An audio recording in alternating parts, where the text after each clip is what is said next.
Charlie, तुम सिर्फ अपने बारे में सोच रहे हो। घर में इतनी प्रॉब्लम होने के बाद भी, इतनी सारी बातें सुनने के बाद भी मैं तुम्हारे साथ हूँ चार्ली। जिंदगी में कोई मेरा साथ दे या ना दे, लेकिन मुझे यकीन था कि तुम साथ दोगे।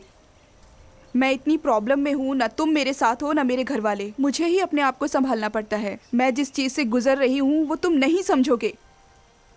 तुम्हारे पास कम से कम दोस्त तो हैं, मेरे पास तो वो भी नहीं। मेरे पास तो सिर्फ तुम हो, और तुम्हें जब बुलाती हूँ तो तुम मुझ पे चिल्लाते हो, और तुम्हारी डांट सुन के मैं शांत हो जाती हूँ ताकि तुम्हें गुस्सा ना आए। मगर तुम हो कि कुछ समझते ही नहीं हो, और तुम्हारे पास तो टाइम ही नहीं रहता मेरे लिए। शादी के बाद तो तुम बिल्कुल टाइम नहीं दोगे मुझे ऐसा लगता है।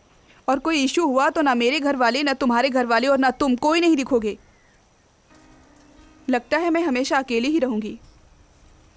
तुम्हारे सिनेमा के लिए तुम सब कुछ करोगे, मैं नहीं भी रहूँ तो भी तुम अपने प्रोफेशन के लिए सब कुछ करोगे।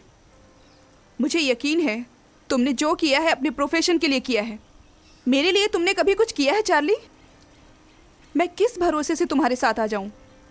मुझे मालूम है कि डैड सिनेमा वाले से मेरी शादी नहीं करेंगे। पहले जैसी स्ट्रांग नहीं रही मैं, अब और नहीं होता मुझसे। पहले जैसे तुम्हारे साथ रहने के सारे ख्वाब खत्म हो गए हैं मेरे अब।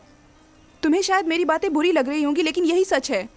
तुमको गुस्सा आ रहा होगा ना, मैं जानती हूँ, और गुस्से के मारे तुम मुझ पे हाथ उठा दोगे और सब खत्म हो जाएगा। सब कुछ यहीं ख़त्म कर देते हैं, और तुमको तुम्हारे जैसी कोई मिल जाए तो उससे शादी कर लेना और खुश रहना। मुझे छोड़ दो यार, बाय, फिर कभी मिलेंगे।